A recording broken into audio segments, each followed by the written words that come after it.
50তম ঐতিহাসিক মহাপবিত্র সুন্নি মহাসম্মেলন এবং উরস মুবারকে আসার এবং বসার তৌফিক দান করেছেন। সকলে বলে আলহামদুলিল্লাহ।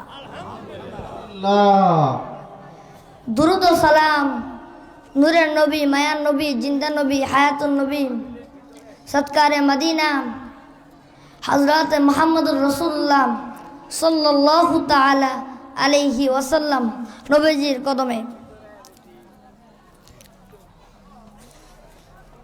যেহেতু আল্লাহর ওলি দরবার, আমাদের আল্লাহর ওলি নিয়ে জানতে হবে, ঠিক কি না?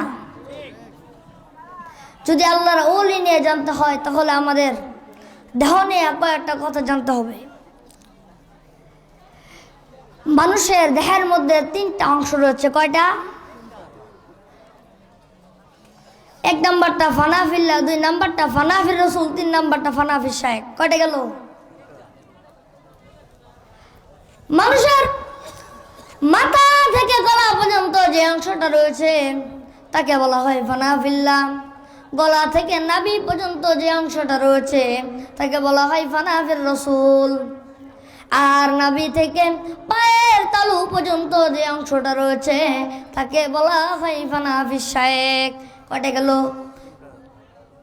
সমাজের মানুষ 3টা প্রেমে পাগল, আল্লাহর প্রেমে, নবীর প্রেমে, শায়েখের প্রেমে। শায়েখ মানে আল্লাহর ওলি, শায়েখ মানে মুর্শিদ। কথা কোন ঠিক কিনা? মানুষের দেহের মধ্যে 3টা অংশের মধ্যে এমন 7টা অঙ্গ রয়েছে যে 7টা অঙ্গ মানুষ তার নিজের চোখে কখনো দেখতে পারে না।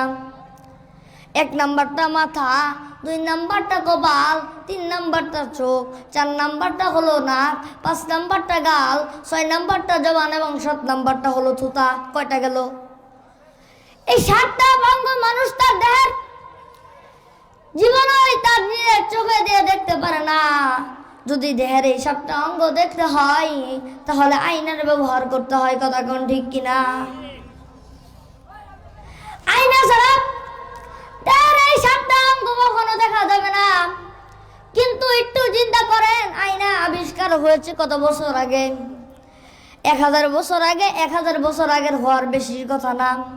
যদি 1000 বছর আগে যদি আয়না আবিষ্কার হয়ে যায়, যে আয়না দিয়া দেহের এই 7টা অঙ্গ সারা মুখমণ্ডল আমরা দেখতে পারি, সেই আয়না আবিষ্কার হয়েছে যদি 1000 বছর আগে, আমার নবীর জামানা গেছে আরো 1450 বছর আগে। কিন্তু একটু চিন্তা করেন সাহাবায়ে কেরামরা কিভাবে নিজেদের দেহের এই 7টা অঙ্গ দেখতো। কারণ আমার নবীর জামানা 1450 বছর আগে গিয়েছে, কারণ আয়না আবিষ্কার হয়েছে 1000 বছর আগে। তার মানে 2টার মধ্যে 450 বছরের ডিফারেন্স আছে। তাহলে সাহাবায়ে কেরামরা আয়না ছাড়া দেহের এই 7টা অঙ্গ দেখছে। আমার নবীর চেহারার দিকে তাকায় জোরে বলেন সুবহানাল্লাহ। সাহাবায়ে কেরামরা আমার নবীর প্রেমে পাগল হইয়া, আমার নবীর প্রেমের সাগরে ডুব দিয়া তারা দেহের এই 7টা অঙ্গ দেখেছে। আর আমাদের যদি আয়না ছাড়া দেহের এই 7টা অঙ্গ দেখতে হয় তাহলে আল্লাহর ওলির প্রেমে পাগল হয়ে যেতে হবে। আল্লাহর ওলির প্রেমে পাগল হইয়া আল্লাহর ওলির প্রেমের সাগরে ডুব দিতে হবে। তাহলে আমাদের সামনে অটোমেটিকলি ভাবে আমাদের দেহের এই 7টা অঙ্গ ভেসে যাবে। সুবহানাল্লাহ। যারা আল্লাহর ওলির দরবারে আসে তারা আল্লাহ ওয়ালা হয়ে যায়। কিভাবে বললাম? আল্লাহর ওলির সহবতে থাকে। যারা আল্লাহর ওলির সহবতে থাকে তারা আল্লাহর রাসূলকে পেয়ে যায়। আল্লাহর রাসূলের সহবতে থাকলে আল্লাহ ওয়ালা আল্লাহ তাআলাকে পেয়ে যায়। তখন তারা আল্লাহর ওলির মাধ্যমে আল্লাহ ওয়ালা হয়ে যায়। কথা কোন ঠিক কিনা? আমার আল্লাহ তাআলা পবিত্র কুরআনুল কারীমের সূরাতুল ইউনূসের 62 নম্বর আয়াতে বলেন, আলা ইন্না আউলিয়া আল্লাহি লা খাউফুন আলাইহিম ওয়ালা হুম ইয়াহজানুন।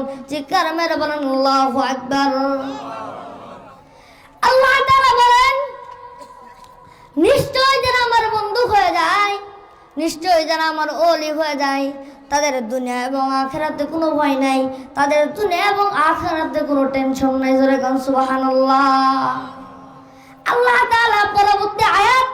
সূরাতুল ইউনূসের 63 নম্বর আয়াতে বলেন, আল্লাযীনা আমানু ওয়া কানু ইয়াত্তাকুন।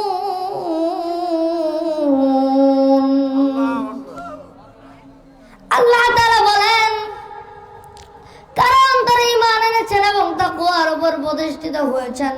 যারা ঈমান এনেছেন, আমি আপনি পাহাড় সমান গুনাহ করেছি জীবনে, এত গুনাহ করেছি, গুনার কোনো হিসাব নাই।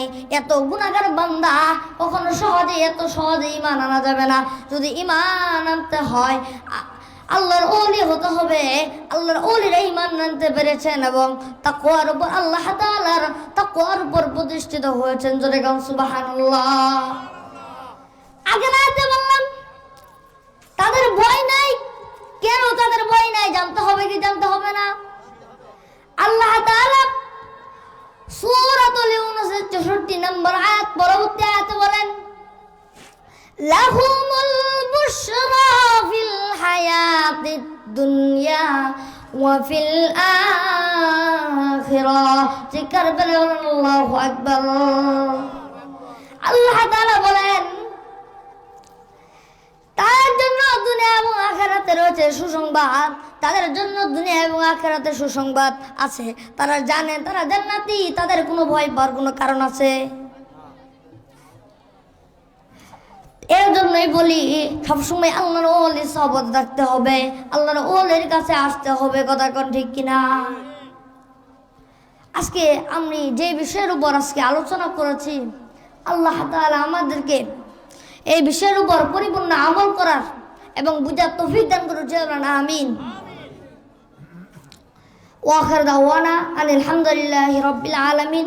আসসালামু আলাইকুম ওয়া রাহমাতুল্লাহি ওয়া বারাকাতুহু।